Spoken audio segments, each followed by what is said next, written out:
Bonsoir et bienvenue à ce décryptage d'un grand angle. Au menu des discussions, ce soir, nous allons parler de la filière porcine au Sénégal. Le prétexte, vous l'avez déjà imaginé sûrement avec le reportage que vous venez de suivre, consacré au marché Bignona de Grand Yoff à Dakar. Et pour parler de cela, nous avons l'honneur et le plaisir d'accueillir sur ce plateau Jean-François Faye. Bonsoir. Bonsoir. Vous êtes le coordonnateur national du comité d'initiative de l'interprofession porcine au Sénégal. Effectivement. Nous accueillons également sur ce plateau Jean-Marie Montero. Bonsoir. Bonsoir. Vous êtes membre du bureau du comité d'initiative de l'interprofession porcine, chargé de la commission recherche, partenariat et sponsor. Oui, effectivement. Nous accueillons également sur ce plateau Moussa Mané, reporter à 7TV. Moussa, vous avez réalisé ce reportage que nous venons de suivre au niveau de Bignona. En fait, une fois sur place, qu'est-ce que vous avez le plus frappé au niveau de ce marché atypique de Dakar? Bonsoir Céline, bonsoir à nos invités. Ce qui m'a le plus marqué, moi j'ai été même surpris quand je suis arrivé. La première chose qui vous frappe, c'est d'abord la situation du marché, la devanture d'abord du marché. Elle est comment? Déjà, elle est occupée par des mécaniciens. Il n'y a absolument rien qui, si vous venez pour la première fois, vous ne pouvez pas imaginer qu'ici c'est un marché.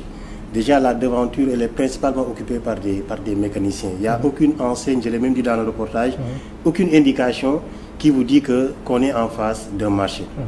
Déjà là, c'est problématique. À l'intérieur, le décor, c'est autre chose. Déjà, eux-mêmes, ils l'ont expliqué dans le reportage, c'est eux-mêmes qui font tout. Ils ne bénéficient d'aucun soutien, absolument de rien du tout.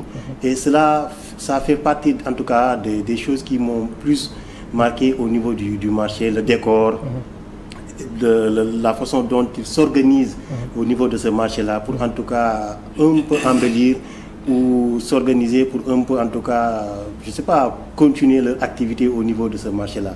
Aucun soutien, aucun accompagnement de la part de la municipalité. Il n'y a rien qui en tout cas venant de la municipalité qui est là pour les accompagner à vraiment s'organiser ou faire de ce marché-là un marché, en quelque sorte un marché moderne. Mais qu'est-ce qui explique ce désengagement de la municipalité par rapport à ce marché? Il y a plusieurs raisons. Déjà, c'est bientôt la période de l'hivernage et actuellement les zingues qui sont là-bas, c'est eux-mêmes qui se cotisent pour en tout cas faire le décor, premièrement.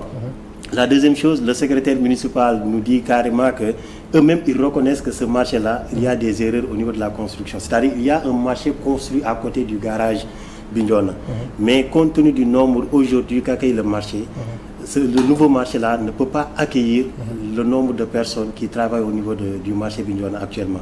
Donc eux-mêmes ils reconnaissent que il y a une erreur dans la construction du marché.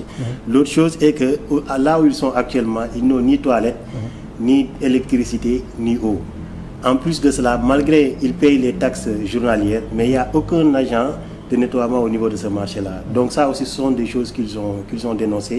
Et il y a même le responsable Jean-Pierre, je pense, qui dit carrément que c'est un manque de considération en quelque sorte de la part des autorités municipales. Oui. Mais c'est un manque de considération, mais comme c'est un marché qui est fréquenté pour être un important point d'approvisionnement de Dakar en viande de porc, mais également il y a une spécialité là-bas qu'on appelle le dibi de porc au niveau du marché de Bignona. Vous avez découvert cette Non, mais j'ai pas goûté, mais dans le reportage, j'ai même dit que l'odeur donne en tout cas envie de goûter à cette belle viande de porc, parce que vraiment c'est... Voilà quoi, c'est bon et tout ça, mais bon, j'ai bien fait, mais j'ai pas goûté. Mais c'est vraiment problématique la situation du marché Bignona, vraiment. Moussa Mané, merci. Vous restez avec nous. Jean-François Faye, le coordonnateur national du comité d'initiative de l'interprofession porcine au Sénégal, et également Jean-Marie Montero, membre du bureau, et également chargé de la recherche de partenariat et de sponsors.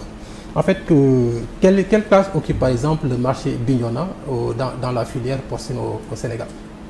En fait, le marché de Bignona, c'est un grand marché, qui est un marché surtout d'écoulement de tout ce qui est produit porcin. Donc, c'est vraiment là où la majeure partie de la production, une partie de la production quand même porcine s'écoule, parce que là-bas c'est des commerçants qui vont acheter des produits au niveau des régions, au niveau de l'intérieur du Sénégal pour faire l'écoulement au niveau de Dakar. Dakar quand même c'est une grande une ville aussi de consommation, parce que Dakar regroupe comment dirais-je, une multitude de populations qui viennent divers horizons. Il y a beaucoup d'étrangers au niveau de Dakar. Hein? Et aussi, si vous prenez aussi la population chinoise qui est à Dakar et la population africaine qui vient de l'intérieur de l'Afrique, c'est des populations qui consomment énormément la viande de porc.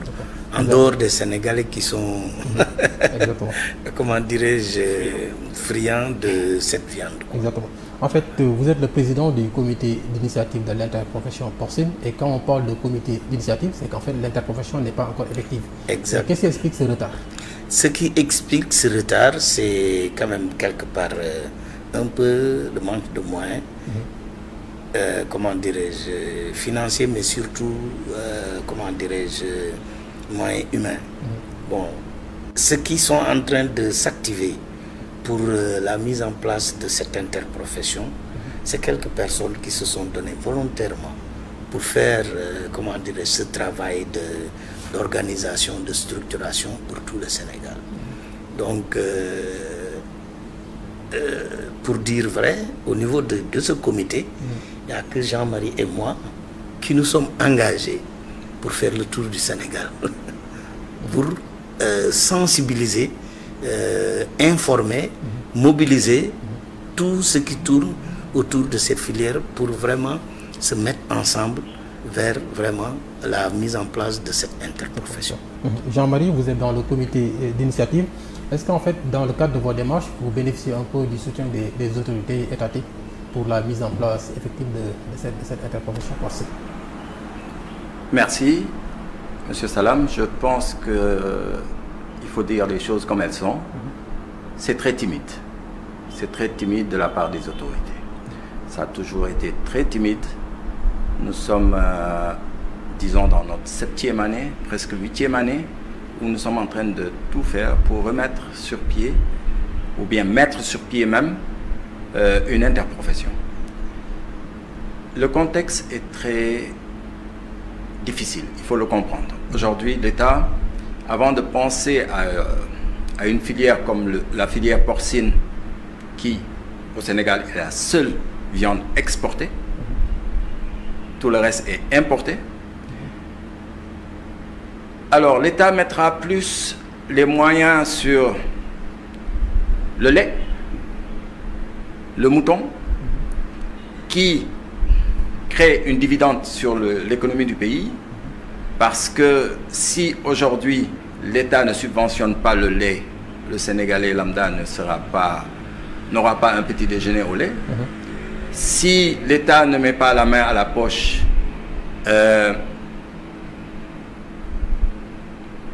il y aura problème pour la tabaski. Donc, mais l'État est tout un ensemble. Et nous, ce qu'on attend, c'est un petit geste. C'est vrai qu'on se fait accompagner par des partenaires que l'État a mis sur pied. Mais souvent, ce n'est pas suffisant. Quand on vous dit, on vous a mis dans une ligne de crédit par rapport à la filière bétail viande, c'est une petite brèche qu'on nous ouvre. On ne va pas cracher dessus, on va prendre, mais on doit aussi arriver à l'interprofession pour qu'on puisse nous entendre. Je pense que la première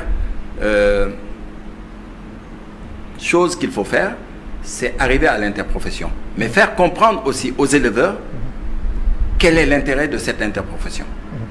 Peut-être nous allons y revenir, parce qu'on a constaté qu'en novembre 2024, vous avez présenté un projet de stratégie nationale de développement de la filière porcine au Sénégal au ministère de l'Agriculture et de la Souveraineté alimentaire et de l'élevage. Mais en présentant ce document, est-ce qu'il y a déjà des mesures concrètes qui ont été prises par le ministère pour que la filière porcine retrouve la place indiquée? Oui, bon, je vais revenir un peu sur la première question. Vous savez, au niveau du Sénégal, c'est le FNDASP. Le FNDASP qui est une structure de l'État qui accompagne la mise en place des filières. Mais cette structure, quand même, n'a pas suffisamment de moyens pour que ce travail-là se fasse rapidement. Donc, depuis le début, c'est le FNDASP qui nous soutient pour tout ce qui est déplacement, comment dirais-je, prise en charge de ceux qui s'activent pour la mise en place de cette filière. Mais les moyens du FNDASP sont limités parce que il n'y a pas que la filière porcine c'est le Fonds national de développement agro-silvopastoral. Donc, c'est eux qui mettent en place toutes les filières au niveau du Sénégal, qui accompagnent la mise en place. Oignons, riz, anacarde, lait, ainsi de suite, ainsi de suite. Donc, tout ce budget, si on doit le répartir entre les différentes filières, chacun aura un tout petit peu. Bon, mais... Pour la stratégie de novembre 2000. Voilà, donc j'en viens. Bon, lorsqu'on a rencontré pour une première fois le nouveau ministre, Mabouba, il avait demandé à tout le monde, à toutes les filières, de lui présenter une stratégie de développement national de sa filière. Donc, nous, au niveau de la filière porcine, on n'a pas attendu de midi à 14h. On a rassemblé une équipe réduite d'intellectuels qui s'y connaissent, mais des éleveurs de porc qui s'y connaissent, qui sont dans le métier, et nous avons fait ce travail-là en un laps de temps. Bien sûr qu'on a quand même pris le soin de collecter le maximum d'informations auprès de nos membres éleveurs de porc à travers un Google Form avec un questionnaire bien rempli, et on a collecté le maximum d'informations venant de tous ces éleveurs-là répartis au niveau du Sénégal. On s'est enfermé en une journée et on a commencé la rédaction avec une équipe vraiment au passage que je remercie les membres qui ont participé à cette élaboration. Et on a produit un document, un plan stratégique de développement pour cette filière qu'on a eu à remettre de façon officielle au ministre. Franchement, pour dire vrai aussi, le ministre a été agréablement surpris de la qualité de ce travail-là.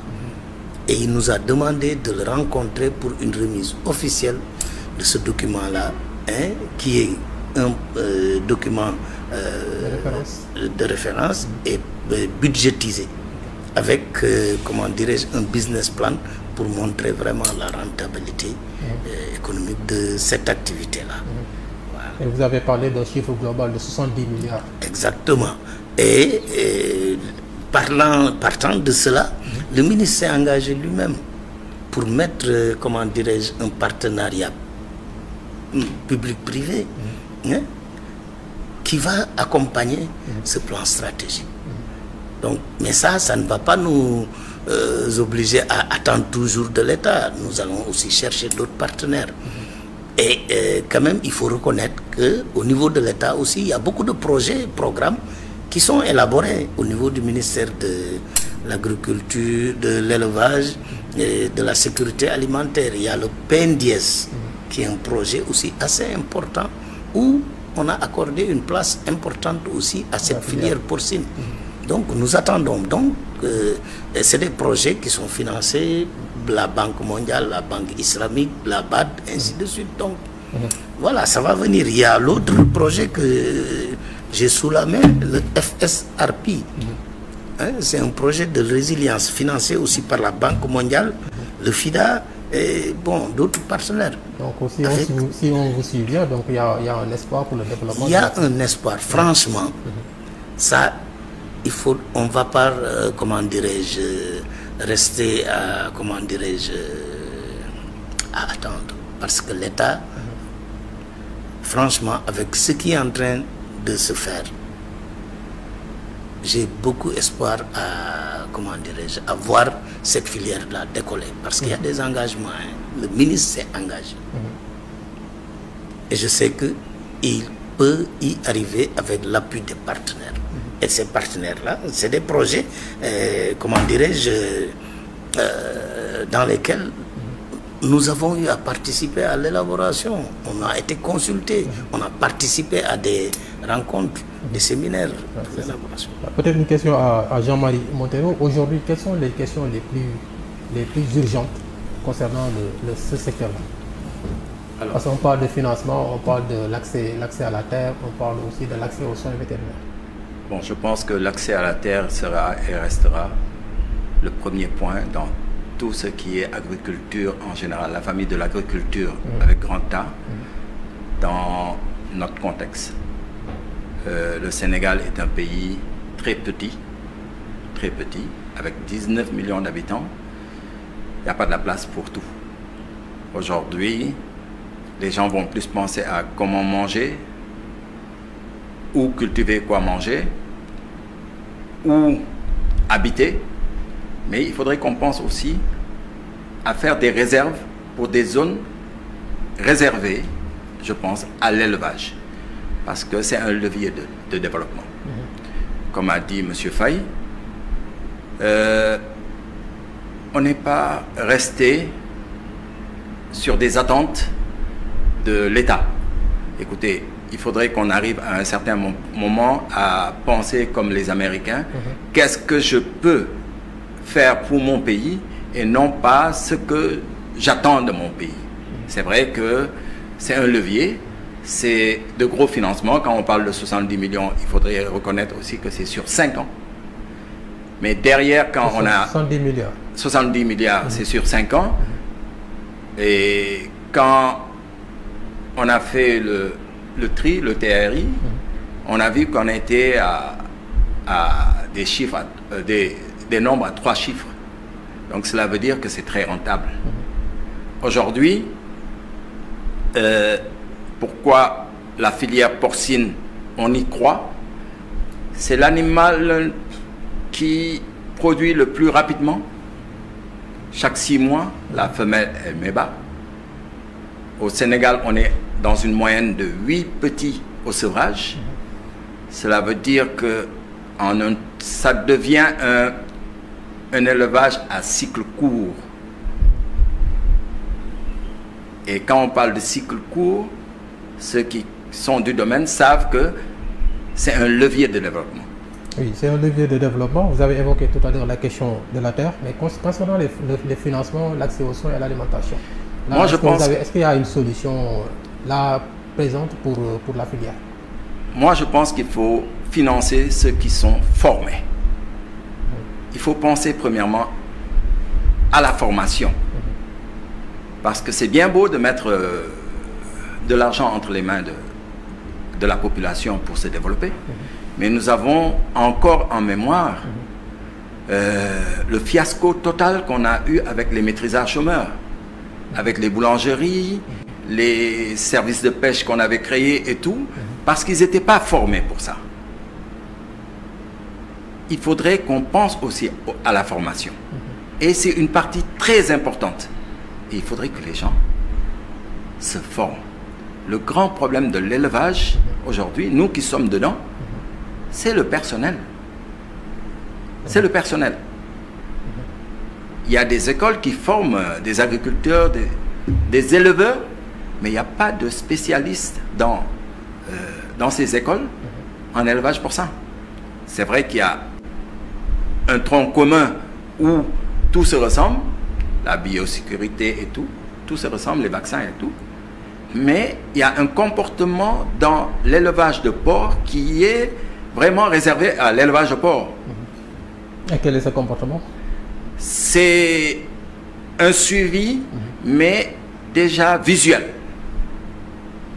Il faudrait être tout le temps en contact avec ces porcs et mettre une biosécurité qui vous permet de ne pas récupérer toutes ces maladies qu'on appelle les maladies zoneuses qui aujourd'hui se propagent rapidement chez le porc.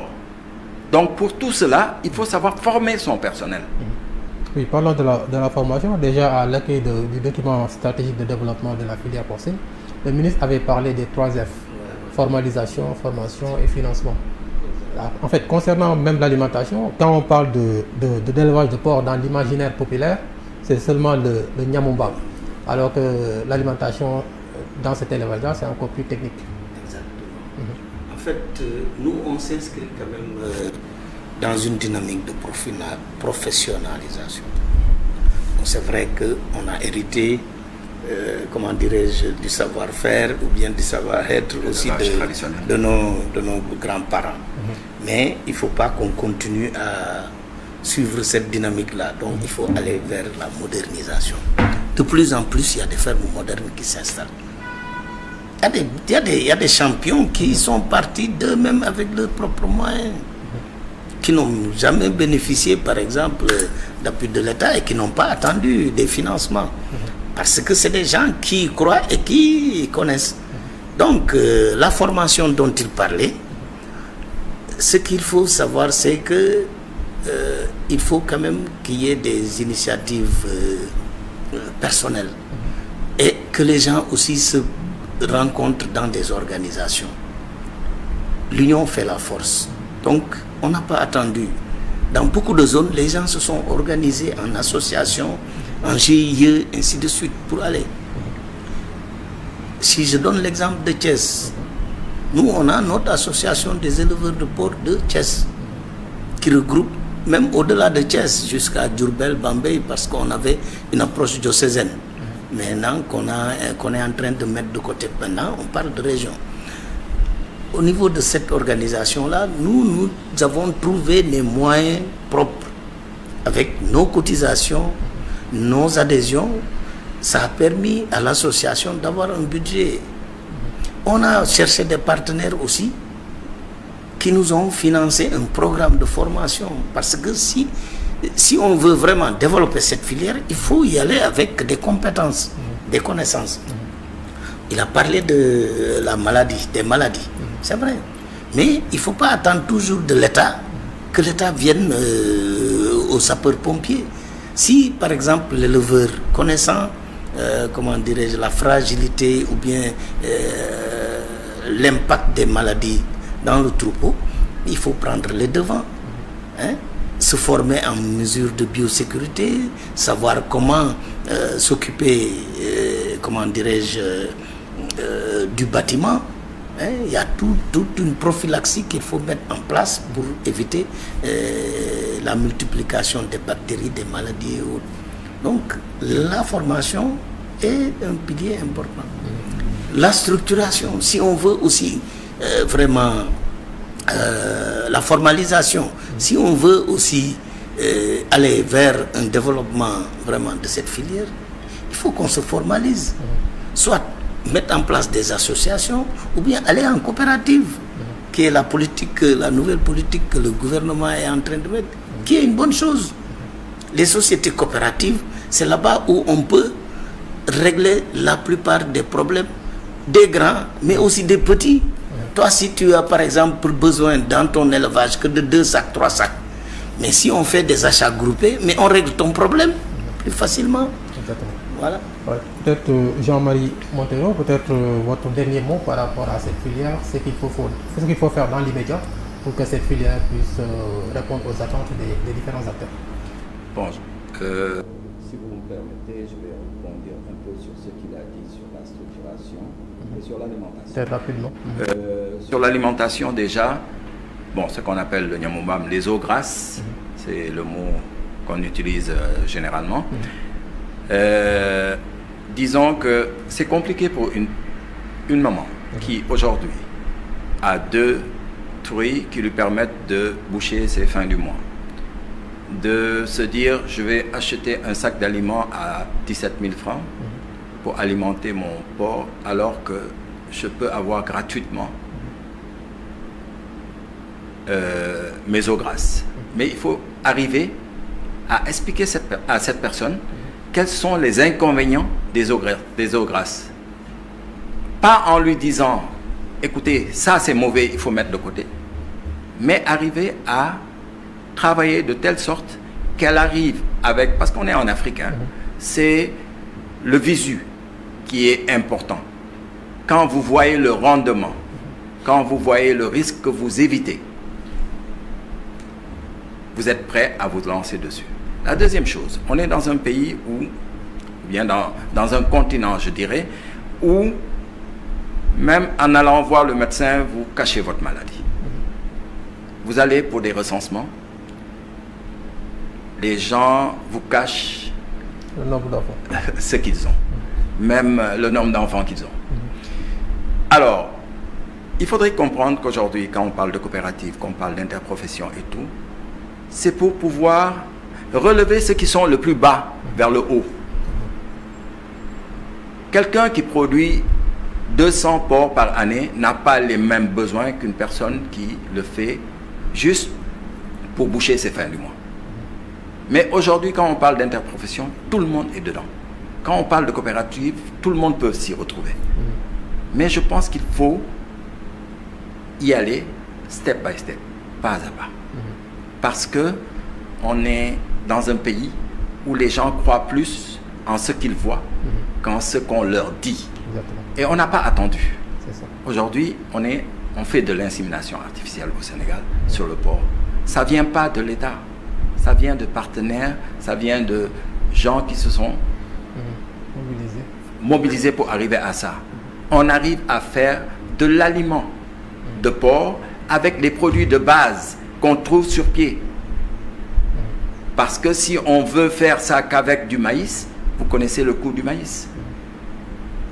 Donc, aujourd'hui, il faudrait que les gens sachent qu'on est en train d'avancer.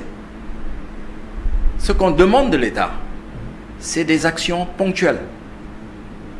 C'est vrai que c'est un nouveau gouvernement qui vient de se mettre sur place. Il y a beaucoup de choses à régler avant d'arriver à... Mais écoutez, on doit vivre. Les gens qui vivent de la viande de porc, qui vivent de l'élevage de porc, ils doivent travailler. L'accompagnement, c'est maintenant. Un enfant, vous n'attendez pas qu'il commence à marcher pour lui trouver une trottinette pour apprendre à marcher. C'est ça, effectivement. Jean-Marie Montero, merci beaucoup. Merci. Je rappelle que vous êtes membre du comité d'initiative dans l'interprofession porcine au Sénégal et puis chargé de la recherche des partenariats et des sponsors. Jean-François Faye, merci. Vous êtes coordonnateur national du comité d'initiative de l'interprofession porcine au Sénégal. Samane, merci beaucoup. Merci. C'est la fin de ce décryptage.